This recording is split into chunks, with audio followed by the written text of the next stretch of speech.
Okay, let me check. Make sure that we are live.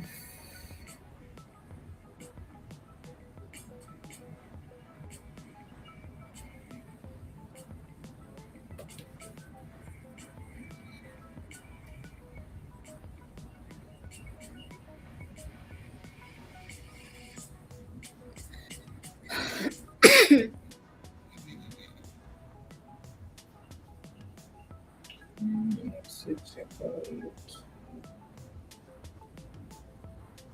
This is strange.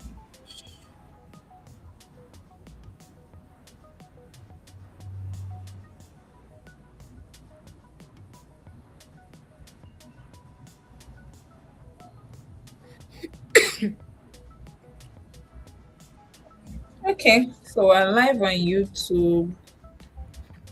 I want to Oh, see what's happening in our LinkedIn.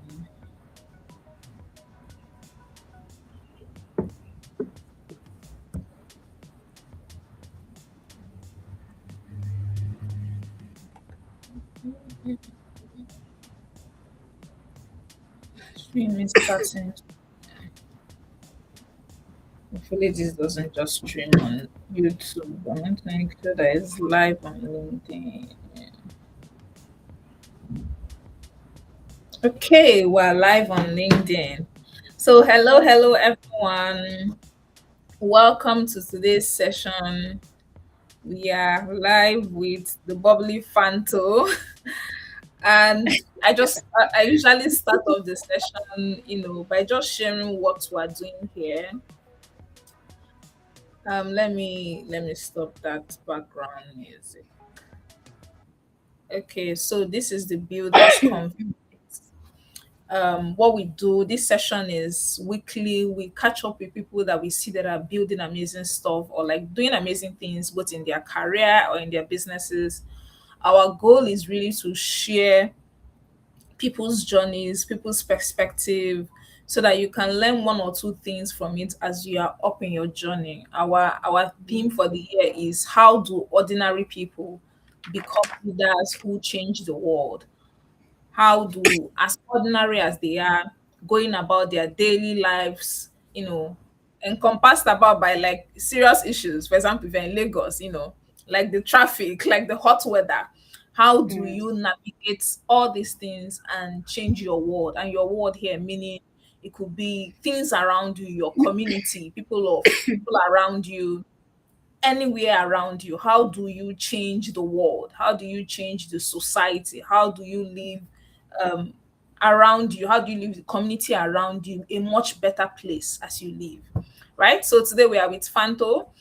Fanto, I will just quickly read her bio, but we'll learn more about her as she shares as she shares her experience, her journey, um, to inspire us. And I also would like to talk about how we want beyond inspiration, practical things that people can begin to do today that would enable them to get to where they want to go. mm, So Fanto engineers solutions where systems fail. As a strategic partnership and resource mobilization specialist, she has spent 7 years turning policy frameworks into funded realities across West and Eastern Africa, from UNDP Kenya partnership strategy to grassroots innovation hubs in Nigeria. Selected as one of the 36 fellows from the 12,000 applicants for the African Union UNDP African Union Leadership Fellowship Program. She operates at the intersection of program management, development finance, youth led innovation. Her professional work asks, how do we build infrastructure for Africa? Africa's economic. Her writing explores what gets built inside us when system breaks. Fanto's essay on agriculture, industrialization, partnership and development have been published on Medium and recognized in the AU NEPA's Continental Essay Competition. She is currently working on her debut novel, a fictional story about the exploitation of cocoa industry in Africa. She believes leadership begins long before anyone calls you a leader. And that's the most important question is, what should I become? And that the most important question isn't what should I become, but What am I meant to build? Ba- Based between Freetown, Abuja, Nairobi, Sierra Leone by birth, Pan African by conviction. This is a wonderful bio. I am thoroughly motivated by this. And I like what Fanto has in her bio, which is an important isn't what should I become, but what I'm meant to build. Thank Mhm. you so much, Fanto. Thank Welcome to the you. Thank you for the introduction. I hope you can hear me loud and clear. Yes, we can hear you. And I noticed you were coughing. Do you want to take a Yeah, few I minutes? know I'm okay. I have my tea here, so I think the conversation can just continue. Yeah, yeah, great. Thank God you're sipping your tea. I was saying that your bio is, kind of also depicts what we believe at the builders, which is that Mm. a lot of people are so fascinated by the leadership title, but they forget about like who they become in the journey. That's really what true leadership is about, who you become in the journey of making impact, in the journey of serving people, right? So my first question, and I see a lot of people have joined us on the stream. As we'll keep discussing, if you have any question, please put in the comments. Either you're joining us from YouTube, on LinkedIn, or you are currently on this stream with us. If you have any questions for Fanto, you can type it in the comments, and I'm sure she we will take it. The first question I want us to start off with, Fanto, is many people feel the need to have a specific title, or a massive background or a massive bank account to start changing the world, right? Mhm. Looking back at your journey from, university to the UNDP program, what was the first ordinary moment you realized that, oh, maybe I didn't need any permission to lead anything? Um, Thank you very much. I think that sets the tone and the foundation for the discussion. So I think first, let me just lay a very important principle, which I think I got to learn in the journey, is that you don't pursue your dreams. You actually position yourself to be able to Mm, achieve dreams. And so I'm going to answer this question, my experience, and then give some lessons that I learned in my journey so far. So I think for me the pivotal moment was when I got back because I did my masters in Coventry, UK, and when I got back to Nigeria, I think that was when I really start understanding what it means to be led. And I think for me the first thing I learned was leaders take the lead when they see the need. So my first job I got was at a innovation hub, and there was a project they wanted to take me on, and they were explaining as a project manager when you come in. This is one of the projects. So the project was about introducing kids in rural communities to innovation and technology. But they didn't really know how to go about it. I was like, okay, so let's have the kids come over. Let me know what I'm dealing with. So the kids came over. They invited some kids from community schools just across Abuja here. They came to our hub because I was like, have they done any need assessment? Like, what are we dealing here with? You can't just come up with a project if you can't really identify what the need is. And I remember when the kids came, I was shocked to my bone to know that some of them have never even seen a computer before. And they're being taught computer. And I'm like, how are they teaching you computer and you don't have like practical experience of what? I mean, you don't even have the perception of what a computer look like in the physical sense. And then just having conversation with the kids, and some of them are saying they would like to go to space someday. So after that experience, what I did was I went to go and meet my managers, and I told them that I think you know what we need to do. Let's have a truck retrofitted with tech items, and take instead of them coming here, let's go and meet them in the communities. I think that will make more sense, you know, and let them get to see. It's not just taking because then I mean we were all on the fade of just future of works. The digital skills are very important, we're transitioning. This was far back as 2019. So I'm like, I think we need to go down there and see what we're doing. But let's take our equipment there and let's have the project. Let it be a project, a mobile learning lab that can move from one community to another.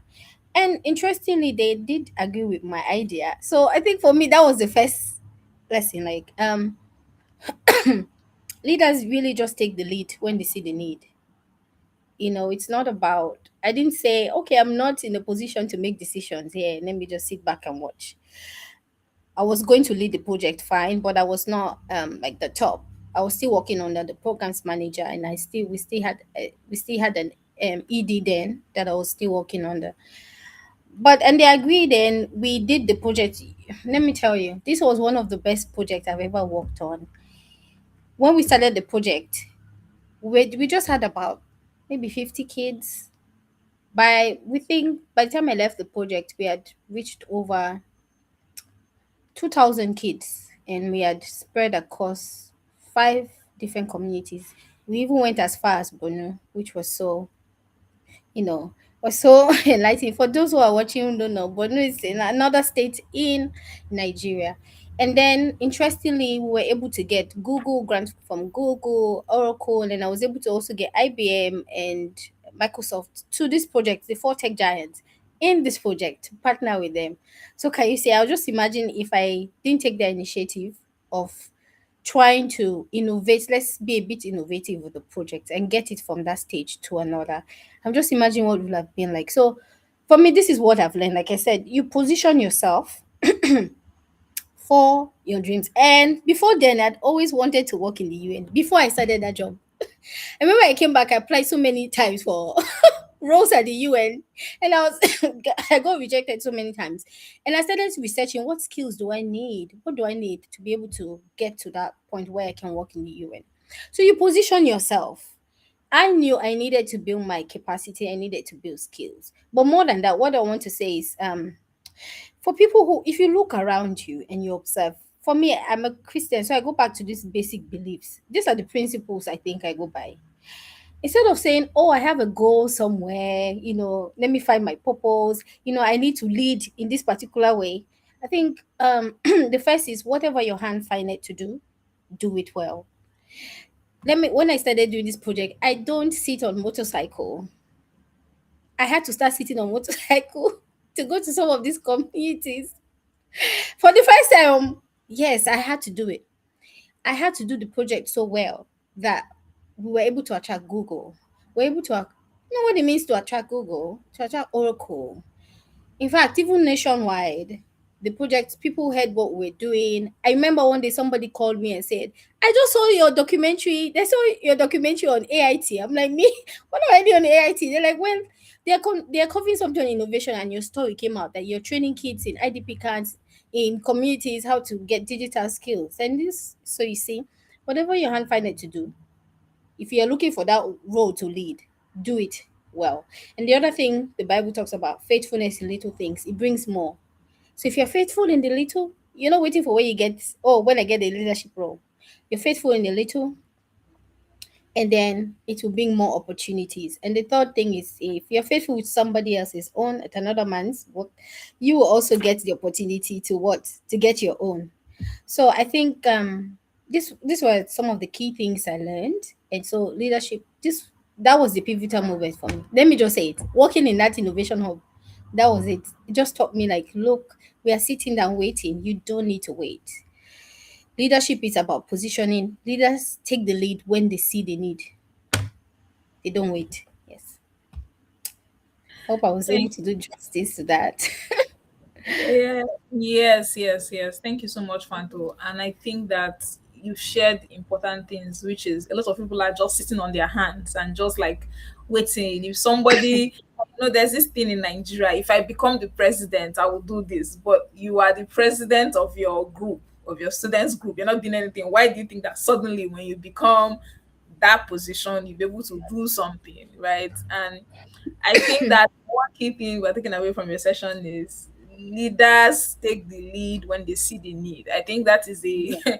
that is an important thing we need to frame somewhere, right?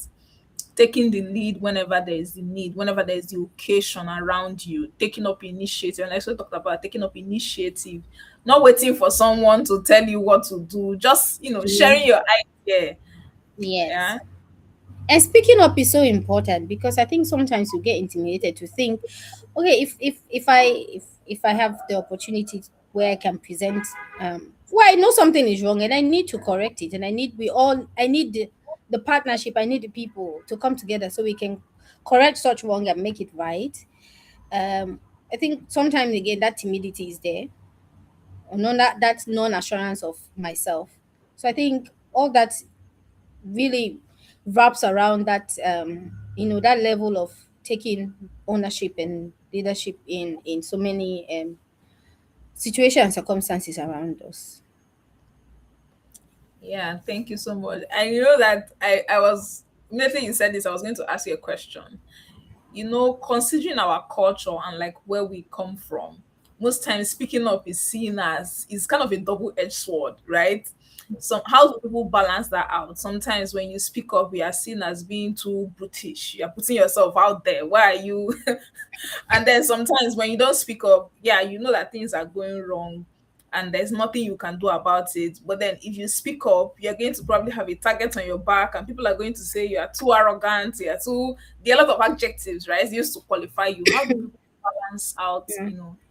those two things? I think well, that's very valid. Thinking about our background and culture, but I think that still doesn't matter if you're somebody who is so sound in knowing who you are and what you stand for. Because I think that's where it now boils down to identity, you know. And I think also it's something you do with wisdom as well, because like I said, it depends on the context. You don't want to put yourself in a life-threatening situation where it becomes a situation where your life is at stake. However, that still does not stop you from speaking out. And I think we've been so timid for a long time, and we've been be quiet there. Who are you to say that thing? you know. So I think we should speak up. The context matter, but we still cannot hold back and say this is because a lot is at stake. Because at the end of the day, you like, what is at stake? There's something I do. I tell people that I'm somebody that is, I can be very daring at times. I remember there are some people that I've reached out to on LinkedIn. Maybe I attended an event and I just took notice of some things which I think they should correct. Yes, and I do. I will say I attended your event. It was such a, obviously talk about the good part, but I noticed some things which I think people should correct the next time because it's not just affecting me. It's maybe a comment I heard from other people that attended the event or something. So it starts from those little things, you see. I said some might be very receptive and say, "Oh, we didn't notice that. Thank you for drawing our attention to that." Others, I'm like, the highest they can do is ignore me, but at least I said what I said. You know, yeah. Thank you so much, Fanto, for sharing that we build audacity slow by slow. I'm not sure. A step at a Yes. time. I think that's the A right step at a word. time, and the context also matters. Context Some also things matters. maybe you have seen it, maybe instead of you reporting and just complain about it, because that's something else we are good at, just complaining, talking about things and pointing out the wrongs. Maybe you can now become that solution for what you've seen. Yeah. Yes, maybe you right the wrongs of others. Yes. Yeah, thank you so much, Fanto, for sharing this. You build audacity step by step, but also the context matters, right? Mm. And you reach out and engage, you take initiative, and most times you could be the solution, right, to Yes. the issue that you see. My next question is really in your work with the African Young Women Leadership Fellowship, you are surrounded by a lot of high achievers. What do you think is the biggest mental barrier that keeps, ordinary people from stepping into leadership? Do you think it's fear? Do you think it's lack of audacity that we talked about? Do you think it's resources? Because anywhere you go to, like everybody's talking about capital, that is because I don't have capital. Or do you think it's something else? What do you think is the biggest mental barriers that is, preventing people from stepping into, leadership position or from taking initiative in whatever they are working on? That's a amazing question. Fear, yes, that's valid. Resources, yeah, valid. But I think something else that humans don't we don't pay attention is the aspect of imperfection. I think for me, imperfection is the constitution to give engagement to most people. So let me explain the context I'm coming from. We humans in general, we like to be so predictable. We love when we have the answers, when we know for certain. We are people, we're certain beings. You know, we like to be certain in life. We like to be certain about things. So I think um that's why I see even people who are doing great thing in your monks, people who are not, let me say, either religious or anything. One thing I think I've learned is that every time they question what is made around them, they find answers. They question things and they're able to provide solution and find answers. So I think we must learn to sit in imperfection to see the genius around us, because I feel when you are not able to say, oh, things, if you're not able to look at imperfection and then now see, okay, because I feel like everything around us is not perfect. Even the most expensive watch, maybe if you study it carefully, there's something you might see that, maybe this just needs to be a little bit, you know. So when people cannot just sit in imperfection or deal with imperfection of, I do something and it doesn't have to be perfect the first time, the second time, the third time. I think that is where sometimes we struggle. Aside from just resources and, oh, I have the fear of doing something, we also deal with this imperfection. I need things to be perfect. I need them to be direct. I need them to be straight. I need to be certain that this is going to work out. So that in our inability to just sit in imperfection and do things imperfectly the first time, the second time, maybe sometimes even the third, fourth time, and then maybe by the sixth time, that's when you're able to, you know, get it right. Is another strong bottleneck which I feel we struggle with people, that ability to just sit in it. And then I think for fear, obviously very valid. People have fear about what is the worst that can happen. Okay, let me give you let me just give make this practical. I remember when I started my writing journey, I wanted to be a writer on Medium, because I'm like, I was thinking maybe you need to be one intellectual pro to be able to, because I mean, if you read articles on Medium, quite highly intellectual, they challenge your thinking. They're thought leaders that put a lot of content out there. um so I decided, because in my office we used to publish blogs and stuff like that. It was not my work, but sometimes I just write and then then maybe I can propose it to the communication teams. Do you people want to post this in anything, or do you want to share it on our website or something? And then so I used to write, but I don't publish it. And then I signed up. I remember then I'd signed up, but I didn't publish anything. And then there was one article I wrote on food wastage in Nigeria, and then I mean, on sustainability, but was on food wastage. I remember giving it to the team, and they're like, "What are we going to do with this? How does this? What's the end?" They started questioning me a lot. I'm like, "Okay, give me back my article." And I took it. I published it on. I published it on Medium, and believe me, few months after that, I think even 2 months, I got the opportunity to apply for this UNDP fellowship, and it's a long process. It was like 6 months of assessment. And one of the stages, the essay writing stage, guess what? They asked us to write about a problem, a challenge in Africa, and offer a solution to it. Guess what I used? I wanted to write on agriculture and I wanted to write on food waste. And I already had this article. Do you know this article was what I used to form the basis of my thesis for my essay? Yes, and I got selected, by the way. And I can also remember the Nepal and African Union Agenda 2063 essay that I won. I can bet you I was the last person to submit. I submitted 11:59 p.m. That was when I submitted. I was the last person. Although other things happened in between, but I was the last to click send. And I wrote on the Africa We Want essay. My essay was based on the Africa We Want. I was the last person to submit. I'm talking about fair now. That was then. I was questioning, what if this, that. Eventually I submitted 11:59 and I came third in the entire Africa. Fair. Some of the things that hold us back. So you look, you want to question really. I think we should start questioning, what am I afraid of? What really am I afraid of? And what's the worst that can happen? So that's in the aspect of fear. And I think resources, funny. I told somebody that if I want to start a poultry farm, it's like you need capital, Nigeria, whenever some people are talking about their ideas, I need capital. I need, I need some sudden.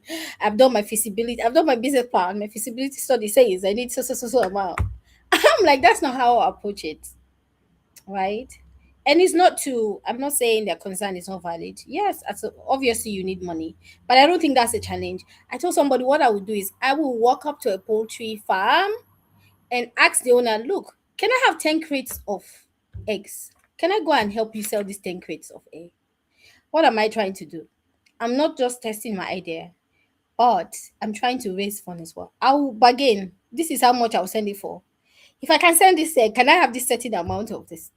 So in doing that, I'm not just learning, but I'm also getting some money to start my own. So sometimes people want to do something and they said, oh, I'm not trying to be a motivational speaker here and tell you aspire to perspire and that money is not important. But sometimes I'm trying to say one of the bottleneck is that we don't think differently. How can I approach this differently? If I don't have money, does that mean I will not do anything? If I don't have the resources, does that mean I will not do anything? There's something I've been working on, and resources really is not my problem, because resources is not just the capital. Sometimes it can be maybe the um it can be resources can be in form of like maybe the equipment you need, maybe people, maybe you need people to be able to do what you want to do. And I think once we put in ourselves, there's something I learned about the term education, that it's the education is something I define as the right to human spirit to be able to experience the world freely, to question it deep enough, to find options that exist in it, and to know which of the options that you're supposed to embrace. So anything I try to do now, after questioning it, I ask myself, are there options? Which options exist? And which one can I embrace at this time? Okay, so I don't have the capital. What else do I have? You know, do I have people that I can go and meet? Can I negotiate? Can I be able to, maybe get, yeah, I have an equipment. I want to start posting some educational content online. You don't have a big camera, but you have a phone. So I think we should also bring ourselves to that point where we think, to find options that exist within our ideas, and then to know which option to embrace as a matter of supreme importance and urgency for that idea or whatever we're trying to do in that state. Yes. I hope that is how I will approach things. Yes. Thank you so much, Fanto. Thank you so much for sharing this. And I loved your, perspectives to this question, which is that we want to see all the pictures, we want the entire thing. Even as Christians, we're like, oh, I want the entire thing. Let me know if it will work before I start. Mm-hmm. We want certainty. We want, someone said, if you ask people to recite the Bible, it's only the promises they will remember. They will not Mm-hmm. remember every other thing. It's like that thing that would happen for me. Everyone wants the full picture, but we need to Mm-hmm. learn to sit with imperfections, and we Mm-hmm. need to learn to think differently. Mm-hmm. Yeah, I thank you so much for saying this, because also in the context of like social media, where people are also sharing some negative experiences, most times when you sit down with your thoughts, it seems like that's the only thing you can recall. But you Mm-hmm. need to force yourself to think, yes, we're in Nigeria, yes, things are not working, but are there different ways I can still approach my idea and solve Mm-hmm. the solution beyond all these things we've recognized that are the issues, right? Beyond all of them, because sometimes when you sit down to think, you just find yourself, you know, regurgitating all the things that are online, all the things that all the reasons why they've told you to not work, right? Yeah. But we need to force ourselves to think differently. That's the way we find the genius. That's the way we all have options. I also like what you said about options. There are options in our ideas. There are different ways of approaching an issue. We shouldn't be box thinking, right? We should go Yeah. outside the box. Outside the box, we will find solutions to our issues. Thanks so much for sharing this. Yeah, My you're next welcome. my next question will be around your role in, resource mobilization. And I also think this is important because yes, you've also taught us how to think differently about capital, right? But sometimes getting people to invest in a vision, especially for early entrepreneurs, most times is difficult.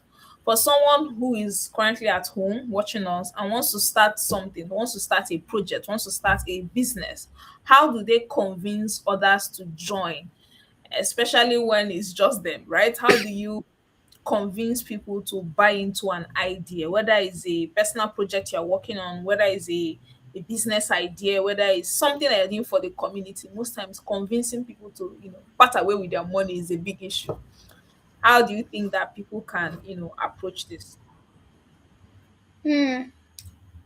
Valid, but I think the I mean, from my experiences, you definitely have to bring something that people can see. So you actually have to start. You have to start. I mean, obviously, working with entrepreneurs, I do know there are different stages in terms of funding. There are entrepreneurs that do have the opportunity to join incubation programs where they are afford this opportunity to be able to raise capital. Where I mean, they're from the idea stage, but even that is just not an idea. You have to have a minimum viable, product as well, which we call the MVP. You need to have an MVP as well, at least minimum. That's you've tested the idea in the market and you've seen that it's something that can work, that you do have a market. It's not just an idea. You actually do have a business. And then they do have opportunity. But let me just this is more for startups and people who are going into entrepreneurship proper. But I'm talking about the everyday person who is just trying to do a project or something and they need people to come on board. From my experience, you have to start, no matter how little it is. Because what are you going to present or show to people? Oh, I have an idea. I want you people to come in on board. Fine, good. But in terms of resource mobilization, you have to be able to present something that is soluble. So, and I think one problem we also have is that we feel um, we need to put everything in an app. We feel like all our problems, our solution is just technology. Oh, I need a website. Oh, I need this. Sometimes those are not the things you can start with, right? Um, so for example, let me give an example. Um, when there was a project there was another project I was doing in financial literacy, and I can remember, Chioma, you were also involved in this project at some point. That was how I met you,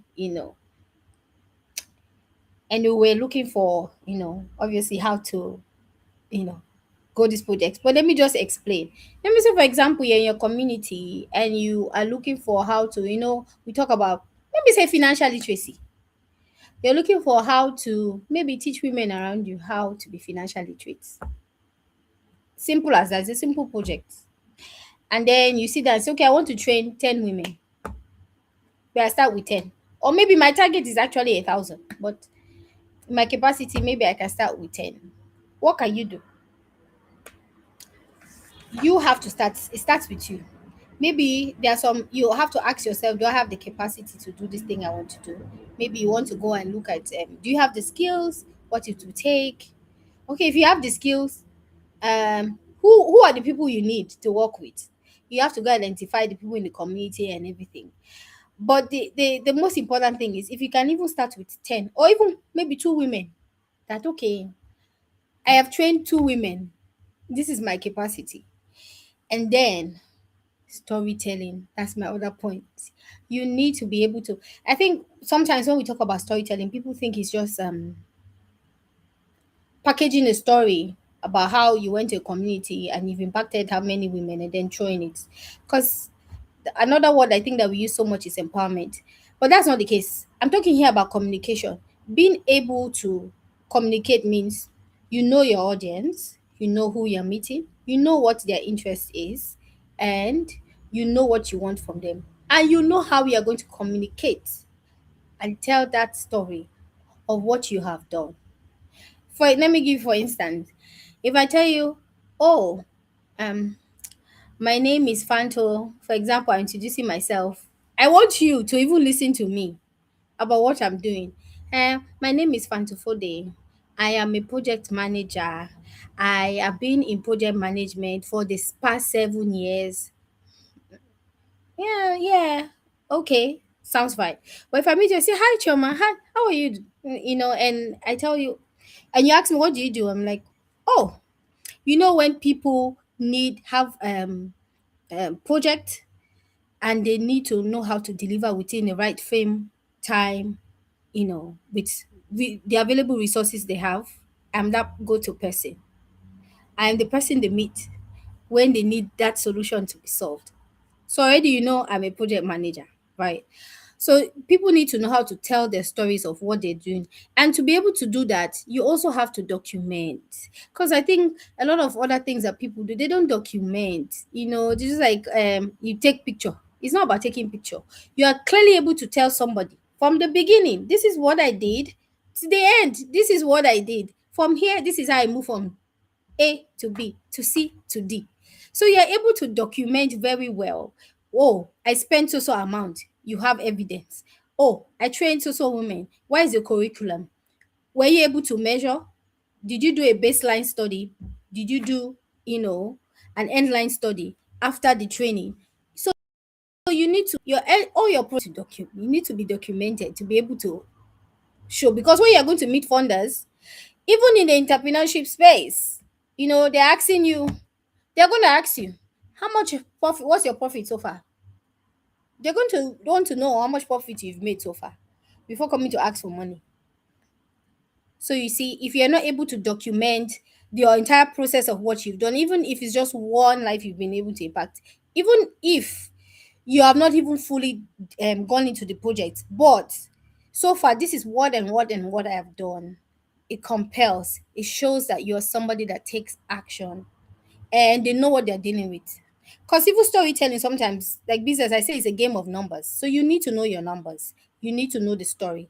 You need to know what you're doing and document them. So you document, it comes to the process of mobilizing now. So you're able to mobilize. And we saw mobilization, different stages, obviously. For the stage I've worked in, like big, something like the UN, they're mobilizing on a grand, scale. But I'm just saying, for everyday person, if you want to do a project or something, make sure you're able to gather data first, so you have a justification of what you're doing, you have an idea of what you're working around, you're able to document your process, and please start. You don't need so much or so many people to start with. It can be 1, 2, 3, 4, 5, 10 at least. With that, you have let me say, a prototype of an idea. You've tested your idea, you have a prototype, something that you can say, okay, this works, it can work. And then you can now look for how to mobilize, meet people to mobilize, gather funding and everything. But you need to start as little as possible. And then also, like I said, the communication and storytelling part is very important. Being able to identify the people that just don't meet anybody. Make sure the people you are meeting are people that also align with what you are working on.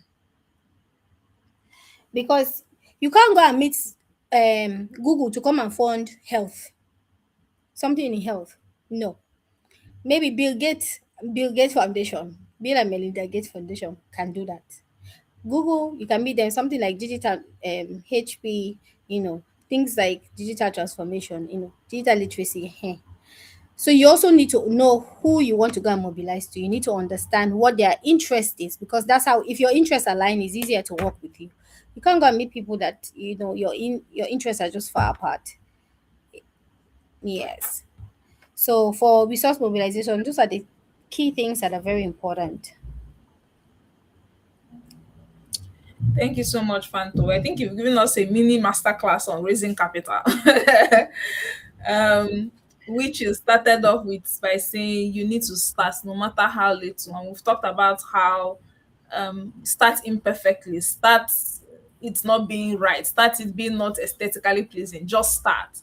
Start with as much as you can do within your power, and then document that process. Document it. Whatever happened day one, day two to day 100. Document your process, document your impact, how many people you've reached, document your achievements. If it's a social enterprise, if it's a business enterprise, document your profit.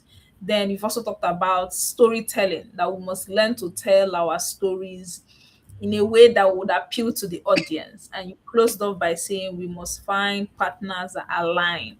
Most times it's not that people hate your idea, it's just that your priorities are not aligned. It's not you're not speaking to the right person, and you will say nobody wants to give me capital, but you're not speaking to the right people, and your priorities are, you might be speaking to the right people also, but your current priorities are not aligned with their current priorities, right? Mhm. Because we also know organizations also change what they're working on per time, right? So you must make sure you're speaking to the right people, speaking to them, using storytelling to sell your idea to them, and you will definitely be able to mobilize resources. Can I I know, give another tip? Sorry, yes, please. before I do want to, a very important tip when you're, I mean, for people who are writing proposal or you're trying to, sorry, I left this out. Ensure that when you're communicating also, because sometimes when we present proposal and ideas, we focus so much on the problem. Make sure when you're approaching these people, you study what they've already done and say, look, we know what you people have already done in this area. This is how we can come in to help you achieve your mandate. That sells a lot of time when you're writing proposal. So of just focusing, this is the problem, this is the problem. You can approach it this way and say, we know what you people have been working on. For like example, Google, we told them, we know you people are trying to really, you know, um focus on digital literacy and digital skills across Africa. Yeah. And then that time they were just penetrating. That was the time they started the Google Impact Challenge, trying to penetrate Nigeria, come in and really do this digital grassroots training thing. And we're like, we understand this. This is what we've done. And with your, support, we can help you people reach the amount of people you want to reach. We can help you spread and reach, in no matter of time. So can you see, you're speaking to their interests. In fact, you're taking they'll just say, oh, so we don't need to stress ourselves for Nigeria. We have people who are willing, who we've seen the amazing work they've done. It's proven, it's not just facts. Because they actually did due diligence. Come to our site, see what we've done, see us on our day to day when we're working on the project. So that part of honesty to please be honest, be honest. Make sure you actually do the work. And another thing I also want to say, sometimes you don't need to duplicate, you want to start something. Look for people who are already doing what you want to do.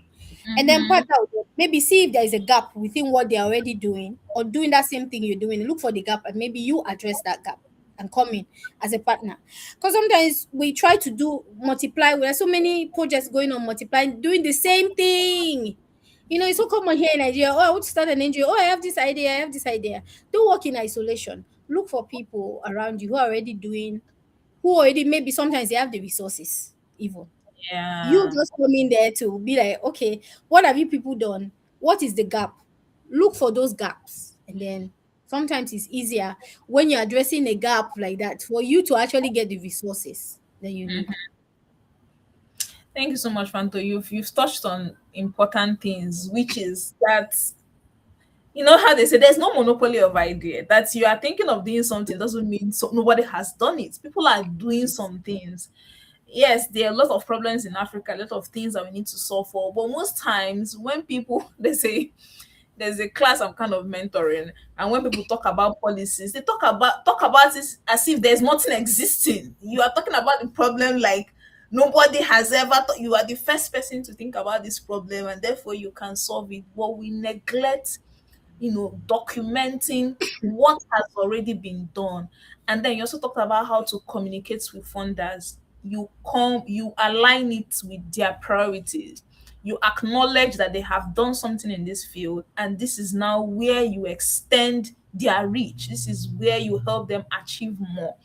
This also means that before you mobilize any resources, you need to investigate the person. You know, just Mhm. people send random things and they don't even read. Some people send even in LinkedIn. I know that one this way. People will just send random messages. They're not even reading the person's bio. Is this aligned? Is Yeah. this the person I'm looking at? Is this the person I'm? You will need to also do some sort of research, and you sell your idea if it aligns with what they are doing, and you talked about it. You also need to do the work. I know we're in the age of AI. A lot of people have been dragging AI and a lot of things about. Yeah, you need to actually do the work and document it, because when they agree to fund you, most of these donors will do due diligence, right? So you also need to Mhm. provide proof that you've done what you said, that you do.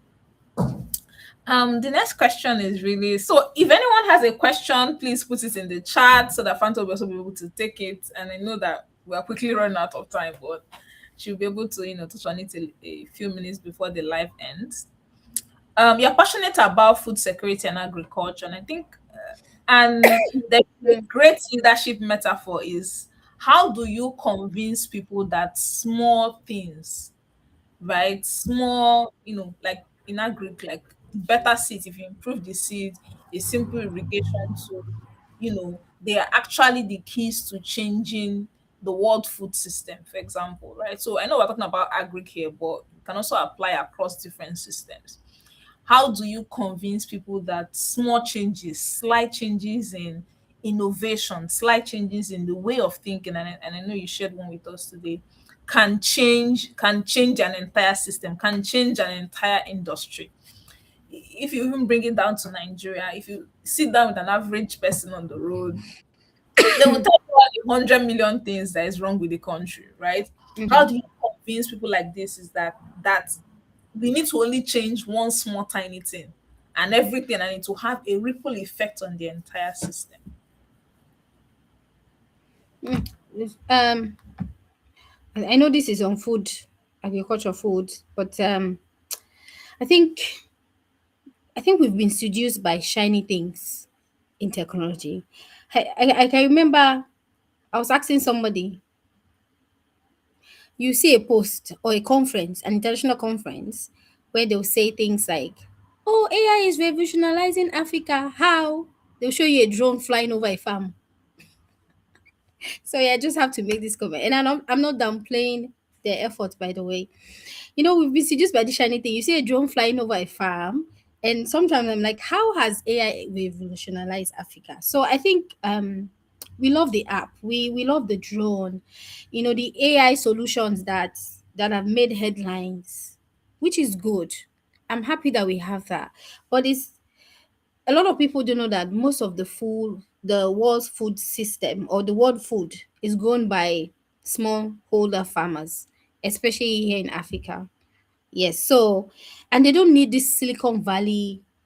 In most cases, they don't need the Silicon Valley solution. I think what they need is a small seed. Okay, can they get a seed that can survive drought? Can they have a good irrigation system, a pump that doesn't break? Can they have a good storage facility so that their food can be fresh? The food they harvest can be fresh until they reach the final destination to the consumer. So these are things which I think we sort of ignore sometimes, and we think about the shiny solution. Um, the truth is, the world food system, it will not be transformed. I don't think it will necessarily be transformed by one big invention when it comes to food and agriculture. Based on my experience working with agri startups, and I made a comment that we try to technologize. I don't know how to put it, if that's the term. We try to technologize everything. We try to all our problems. All our problem is an app, a software. You need a software for this. You need an app. Not necessarily. There's a very good documentary, one of the best, no, TED Talk that I watched. And it was this Nigerian woman that used to work with the World Bank. And she said there's a project, I think it was a village in Nigeria. They were trying to solve, it was an agri project, World Bank project. And this particular community have been struggling with irrigation. That's this irrigation system. They had been struggling with it for years.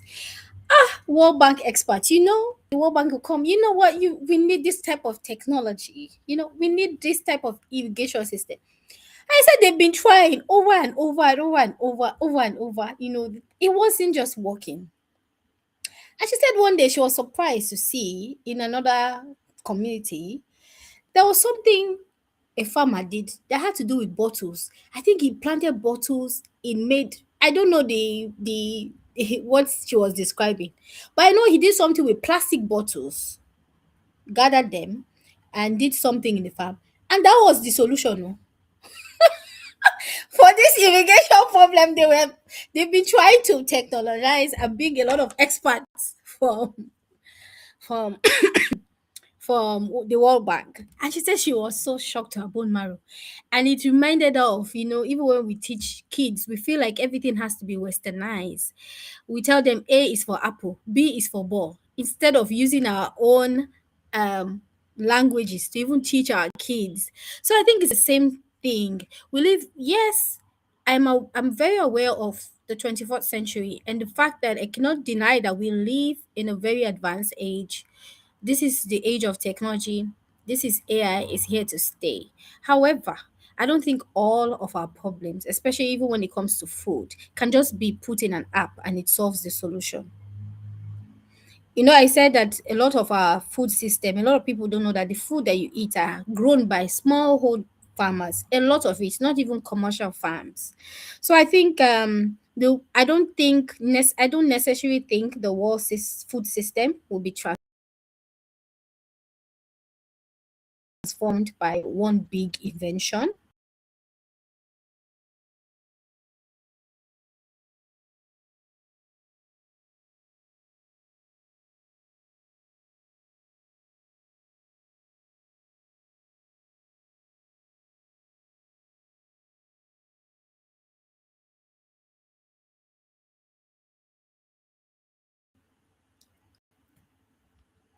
Oh, I think we've lost Choma. Okay, you're back. Okay. So, yes, somebody said don't try to amplify everything. I don't know who put that. Is it you? So, I think the question is not how to make small inventions or small innovations seem big. I think the question is how do we celebrate and support people who are already doing the quiet, the unglamorous work for feeding their communities? You go to this community, I can bet you it's something I've been trying to research on, which I already started. There are small solutions that people are building that are actually working for their communities. I remember watching a documentary on CNN where this guy, it's in, in Kenya. Some of their communities in Kenya, the arid line part, they do have this irrigation problem. You know, and I know there was somebody from South Africa that had built like a solar machine or something that they were able to bring down all the way to Kenya to sort of help these communities. So you see, things like that, the small solutions that are already working. Yes, it might be a drone, fine. It might not necessarily be a drone flying over the farm, you know. It might be just small solutions that people are working on that is actually solving the problem in the community for food system. So I think how do we convince people, like you said? I think we tell stories. It's one thing I'll be saying. You show them that the ordinary is not the opposite of extraordinary. The ordinary is where extraordinary begins. That ordinary solution is where the extraordinary begins. So I think that is how we can start convincing people um, about small solutions that are okay, especially in the food system.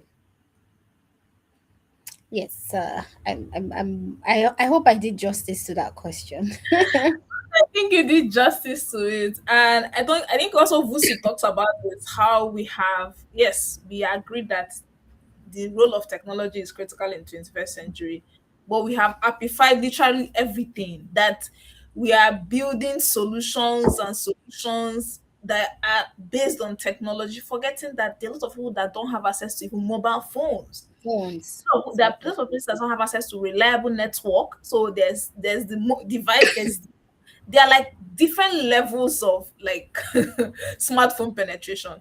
There is the Yeah. device itself, there is the Mhm. network, there is the Mhm. extra income to buy data to be on device.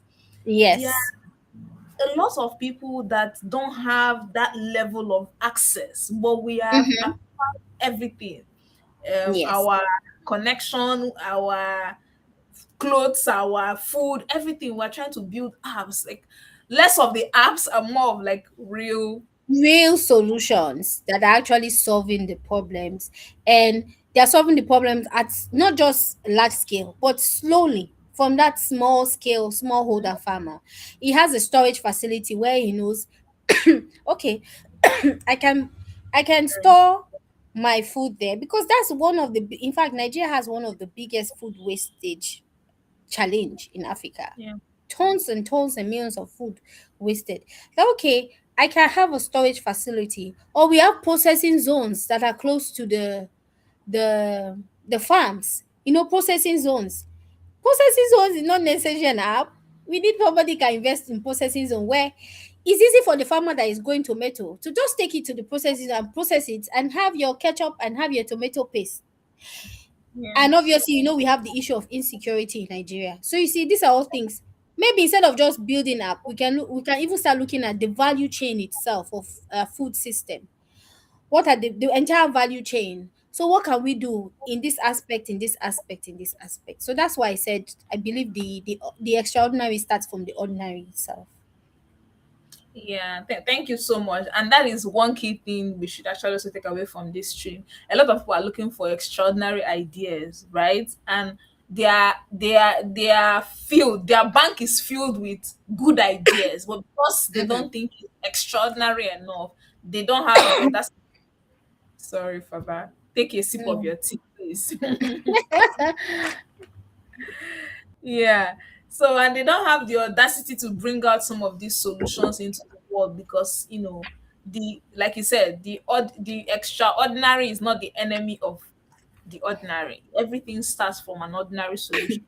And most times we should not build for there's also the obsession. I also think it's because of donor funding or like looking for Mm. funding about reach. How many people will this reach? If it can solve 100 farmers problem, that's enough, and we will build something else for the next 1,000 farmer. Not we are trying to build something that is overly scalable. Most times it might not be scalable, but if it solves a problem, Mm.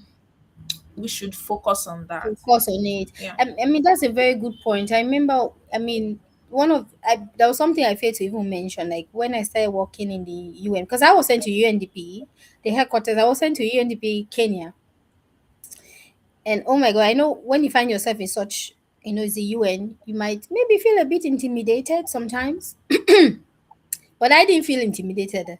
I felt, look, I worked hard to get here. Yeah. I worked hard in my career. Yes, I worked hard to get here and I deserve to be here. So I wasn't feeling intimidated. The only thing is, I was just more of like very, I was happy the quality of the people I met there, because I remember talking about some, I mean, because sometimes they do this large scale projects, just what you were saying, where they spend thousands of dollars, and sometimes I'm like, the money. I'm like, I've done grassroots, oh, I will reach more people. Like, I will even have this amount of resources. So Yeah. I was not still afraid to give example of work that I've done and what I think can work. And Yeah. I'm not saying it's not like they were eating the money. They're not. I mean, it's the UN. Everything is documented for everything. It's just I was not afraid to challenge some of the things they are doing and say, yes, it's good, it's great, but we can also try other methods to also get this result. Yeah. Yeah, thank you so much, Phanto. I know we're almost at the end. Yeah. Well, let me sneak in this one question before I ask for your thoughts. The African Union agenda is really big, right? And there's also the whole thing. I think when I listen to some of these career coaches around that people should tie their jobs to SDGs, right? And, yeah, Mm-hmm. not sure what that helps those people to do though. But the current UN agenda is massive and is institutional. Even the SDGs, I think almost at 2030, we thought it was very far back, but so it's not, it's here. But for a young woman that is, you know, finding her feet, right? And she's watching this live stream. How does, she find her place? What do you think that young women can start doing, to find themselves as contributors to this vision? What do you think they can do? Start doing today, practical things that they can start doing today to find their place in this vision by 2063. Okay, so first, I want to say both the UNSDG, that's more of a global framework for the world. But you look at Agenda 2063, it's the African Union, so it's more of a framework for building Africa in the next about 50 years because it's Agenda 2063. So we have, you know, it's a lot. It's a very big agenda. So I think the first question is I'll ask is why should the world give you a space? Why should Africa give you a space as a woman, as a young African woman? Why?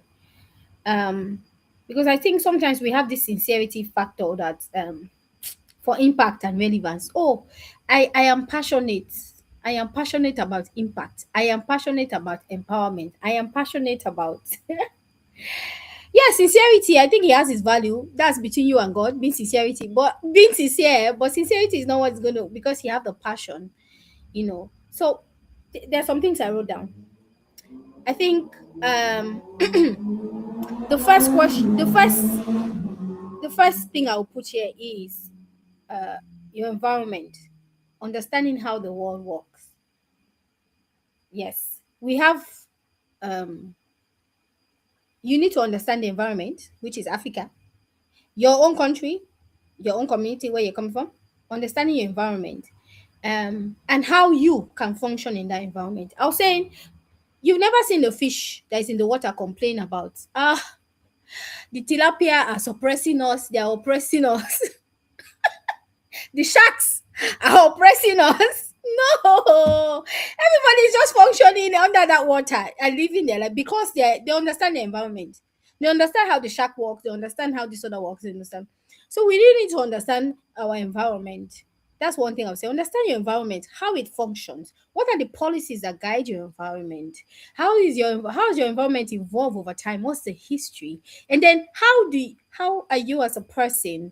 How are you living in the environment? Is it an environment you need to stay in? Do you need to change? Do you need to pivot? So I think environment is good. And that environment leads me to say, the operating system of the rules this world changed from 2020, if you notice. It has changed drastically. So you need to learn how to navigate change. Everything is changing. So we shouldn't miss the character of change. That's one thing I want us to take note of. We shouldn't miss the character of change. You want to be part of this agenda. Change every day. What new? I'm not saying you have to keep up with everything, but you need to know how is the system changing? What has changed since maybe in the next we all know the world has changed. This in fact 2026, how many things have happened since January? We've experienced so many things, Donald Trump, we've experienced the third world war almost happening, so many events.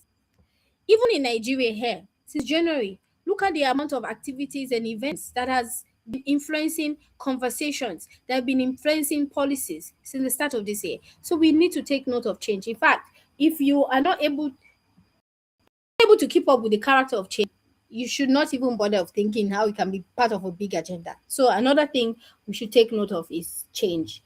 And then um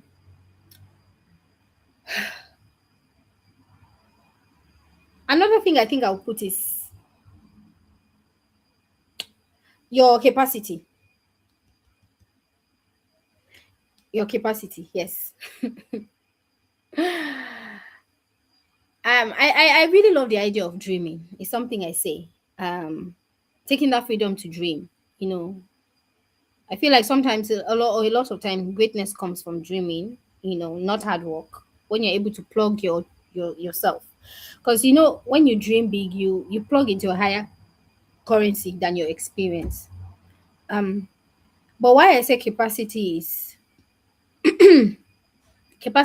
in different areas, in terms of your skills, hard skills, in terms of your character, and in terms of your hands. Your hands, what can you do? What problem can you solve? Okay, this is the agenda 2063. Look at it as a whole. What is my role? What can I do there? And then character, obviously, who you are as a person, very important. And then I'll go back to what I said about education. And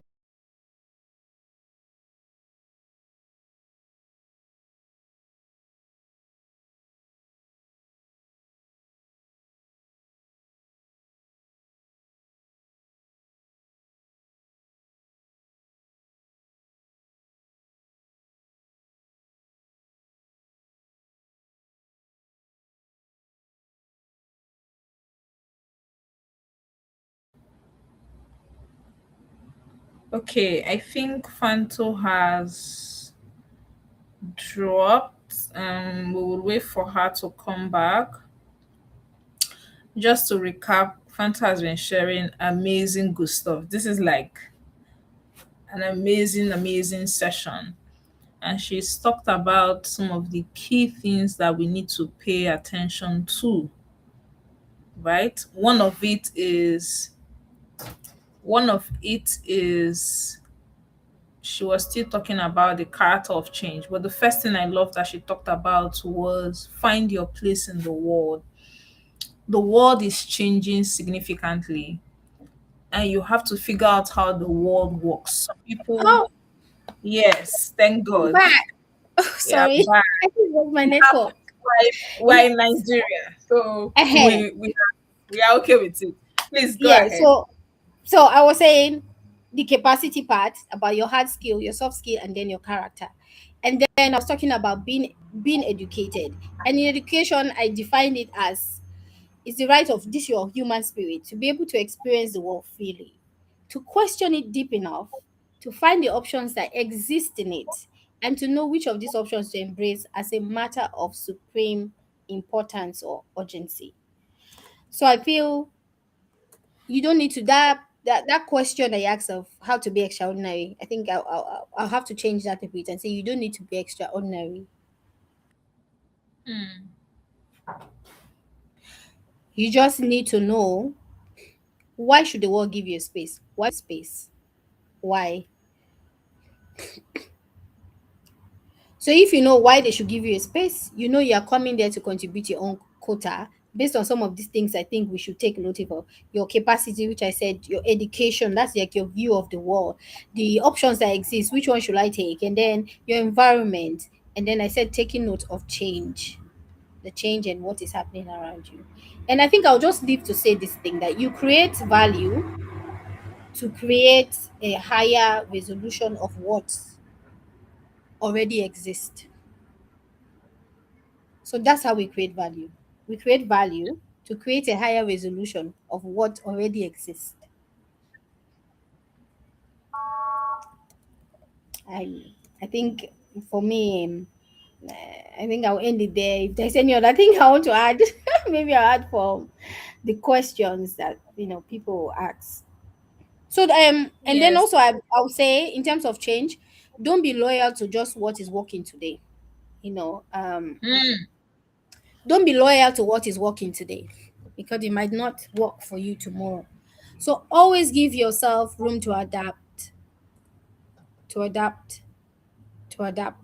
as the change is happening. And also don't forget that you lead when you see the need. Yes.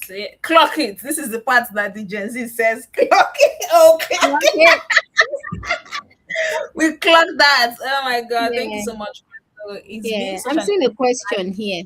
Hmm. yes, yes. Someone has a question and is really on this taking initiative. So great discussion. My question is, what if you take an initiative, take an action at work, but there's a pushback? it is not appreciated, your idea is not approved, what else do you need to do? It hurts to come up with something and it's not used, and it forces you to sit back and watch, keeping your ideas to yourself. Oh, yeah. I think, I mean, this is a very, in the context of, I mean, I'll say a lot of, well, I won't necessarily say Africa because I think it can happen anywhere. But I think I need to acknowledge first that it is painful and it hurts when you're trying to bring up a change, you're trying to shake somewhere, and then you have this push or this pullback. I feel like you know what I always tell people or what I believe in. I feel like you find your people. Hmm. Hmm. The environment, like one thing I mentioned is the environment. How you should understand how your environment and how your world works. And so maybe from this experience, you get to know that okay, this environment I'm in is not one that maybe appreciates change, or one that appreciates adapting and taking on new initiative.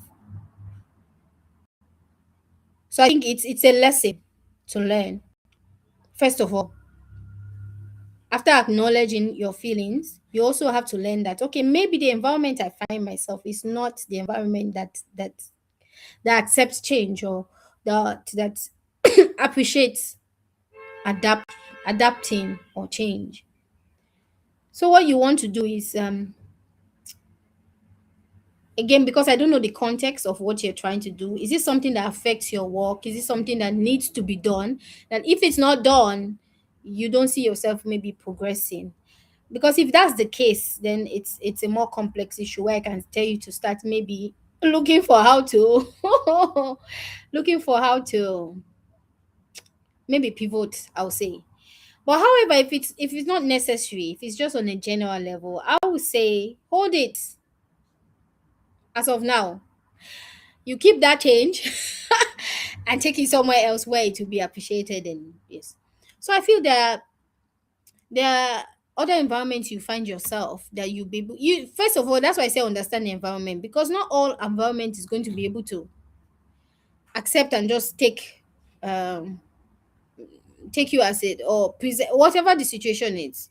Your environment is important, but what I would advise you is, if it's not something that's detrimental to your work, because I can see this more of like a work situation, a work, then maybe you want to hold back a bit and then just study the environment and maybe how they do things. Maybe in the long run, they'll get to see. Oftentimes, if it's something that is very major, they will definitely get to see why they need to go with your change or your suggestion. Because I know so many things will be at stake that can go wrong. Another thing I also suggest is maybe, are you the only one who is working on this? Because sometimes people push back when they feel people push back when they feel, if they feel like okay, maybe your approach is, you're making it look like, because like I said, you also have to apply wisdom. Maybe you're making it look like maybe it's your boss or your superior, you're trying to make them look like, oh, they don't know anything. Because power, this is something that I didn't talk about. Power, it's so important to know the people who are play, not because you're trying to um maybe gain favor or anything, but you need to understand also how to play to win. So maybe, are there other people you can meet and work with to present this change you're trying to bring? And also, how are you going about implementing it? Are you downplaying maybe some of the work they've already done? Because sometimes when people have put in work to do something, especially superiors, they might feel a bit maybe you're trying to outstage them.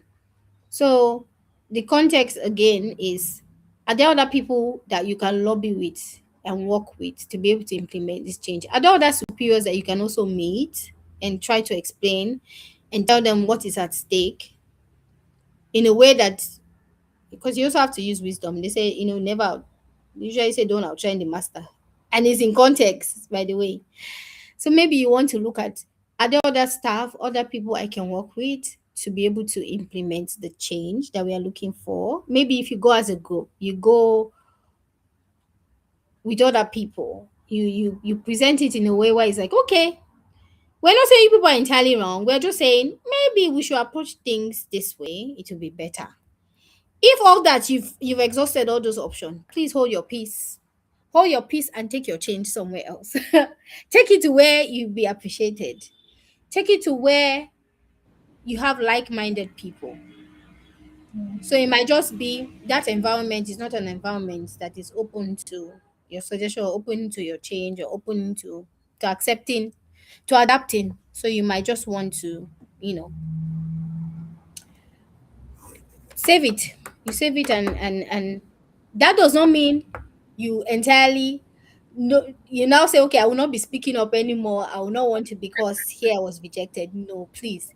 Because entirely some systems, that's what they do. They suppress you. They suppress you so that you don't speak up. They suppress you so that you don't know what you're supposed to stand for. No. The only thing is that maybe you just need to change. That is not an environment that can adapt or take. So I need to pivot. I hold it. When I find myself somewhere else, then I give it a go. Or if it's something you can do on your own on a personal level, you try it. Maybe try it and then you say, okay, oh, this is how I did it, and this is the results, and then present it. Maybe just then they might see it different. And so, Thank you so much, Fanto. You have really, I think you have touched on all the multiple things, even without understanding the context. How, considering, what the context is, if it's at work, if there's and one key thing you talked about is there's always a power play in the world, right? Both at your workplace, both in the family, both in the community. Understanding that power play and playing it to win. There's something that I don't know who talks about this thing, even as people that identify as Christians, we believe that we forget that we're in the world. There's the way the world works, right? They're not asking you to come and do what the worldly people are doing. They're just saying that understand how their world works and then play it to your own advantage without, exceeding your principles, right? Play it the right way just to ensure that you win, right? There's no use playing and then you are not winning, right? You also talked about how, considering what the idea is it something that you can implement on your own outside the organization, right? I know some people have done a couple of things on that, right? Is it also something that, yes, partner with people? I know growing up, I actually wanted to be a lobbyist. I might end up getting, but are there other people that you can work with to also achieve your goal? And that's something in our current world we don't understand. Most times you have a good idea, but on your own, you can never execute on it, right? You need other people. And most times when you approach those other people, they want to take up that idea. You're like, but it's my idea. So you need to also ask yourself, for the greater good, do I need to hold on to this thing, or do I need to yield it to make sure that this person that has enough power to execute on this idea is able to do that, right? A lot of good stuff. You shared a lot of good things, and then that even in the midst of all these things, don't let whatever system you're currently working in suppress you, right? Don't let it suppress you. Don't let it make you lose your voice, and keep on sharing, keep on taking initiative, keep on sharing your ideas. And one day you will find your people. I also talked about it. mhm, One day you will find your people that where your ideas will be relevant and valued and appreciated, right? yes. Thank you so much, Fanto. I learned a lot. If you learned a lot, please type it in the comment. I see some people on LinkedIn and on our Can YouTube. I add Please. one more thing as my Yes, goodbye? please. Yes, please. So the next thing I would say, we just spoke about power, Yeah. and my mind just went to, please, we need power. I have Oh to yeah. be so. I just have to be honest. As young African women and men, we need power. I know a lot of people will be like, power. Yes, you need it. Let me tell you some of the things that you're going to be able to influence or change. If you do not have power, it's not about money. Money boils down to power. I hope people know that. Yeah. If you're able to have Yeah. power, and when I say power now, I'm Yeah. talking about influence. So this is something I'm telling you people what something I'm trying to do practically. Let me just tell you what I'm trying to do. I've traveled a lot, but I've told myself going on forward, if I want to travel and go to any place, I'll write a letter to meet maybe the decision makers in that environment, maybe a local chief. Who knows? Maybe the king of that area. Maybe the minister. I don't know. Just somebody. Maybe I'll say, oh, I want to come and pay a visit to see your office or something. Start making allies. Start engaging them in discussion. Mm. Places you go to, start meeting important people. Ah, yes, they'll say no, they are not available. But can all of them say they are not available? Maybe they might be intrigued to want to know who is this person that is coming all the way to come and meet me? What do they want to meet me for? So I've told myself, as a woman who has positioned herself to contribute her quota in Africa, I am going to need allies. I am going to need that power. Yes, God gives. I'm not talking about the power of just you getting influence and just being drunk with it. I'm not talking about just auxiliary by power. I'm talking about influence, having allies and people where you can be able to render your voice, and you can have supporters too for some of the things if a continent like Africa. Let me tell you, you need to know people. I'm just trying to be honest. You need power. You need to have power. It's not just, oh, I need the money and the influence. You need to have some level of power that when they talk, we all know that if Ngozi Awela is talking, there's a level of power she has. Yes, Yeah. there's a level of influence that she has, and that will make people listen to her. Not just because she's saying the right thing. She can be able to um maybe she wants to navigate something. There's some people she knows she can call. So please, they all are networking, but this is an idea I'm giving us now. When we travel, let's start asking who are the kings, the queens, the chief of the community or the place or the city I'm going. Can I have opportunity to meet them? Just have discussion with them, build contact, build influence. Why not? Thank you so much, Fanto. And honestly, I think we probably need to have another session. This point, this point that you touched on about having influence, I think is very critical. Yes, we need to work to make sure we make money, Hmm. but influence is important. The Yeah. change that we are vying for, we can never achieve it unless we have influence. And even in this, and I like the practical thing you shared about engaging, reaching out to people. What's the worst that can happen? They will say no, you move on. There are other people too, right? Engage, be invested in having influence. You need influence, you need allies, and you need supporters. You need people to support your Yes. vision, not necessarily with money. You could- you need more support beyond money. Honestly, you Yeah. need of things. You need people, you need influence, you need influence. So if you are, especially for, I think I told you one of the key ways to build influence is get on social media. I am not a fan of it, but I'm doing it. Share anything, just build influence. Try to meet with people, try to build out your contact. It's really important. It's really important if we want to make the change that we want to see. Thank you so much, Fanto. I appreciate the time. I know we're already 20 minutes I outside know. now, but we Yes. spent so much fun and we learned a lot. I did learn a lot. Thank you. Thank I look you. forward to reading your book. I hope you write a book. Yes. Yes, Yes. I definitely. I think that, and that's why we pick speakers beyond motivation, people that have practical, tips and practical things that we can implement in our daily lives and see the change that we hope for. I look forward to reading your book. So I'll put you on the spot. Thank you I so hope much. to share it with you and the continent and the world. Yes, yes, yes, yes, yes. Thank you so much, Fanto. You're welcome. Enjoy the rest of your day. You too. And thank Bye. you to all our viewers and listeners. Thank you for joining. Thank you.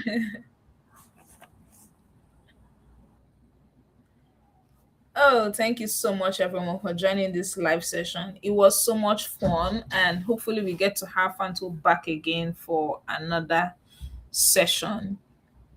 This has practical key insights, things that you can apply to your work, things that you can apply to your daily life. We touched on a lot of things, learning how the world works, learning how power play works, learning how to take initiative, learning how to build audacity slowly. This is a impactful session. Please repost this to your network, share, Like the session, drop a comment. What's one key thing that you have learned throughout the session? And we'll see you on the next live stream next week, Saturday, hopefully. Bye.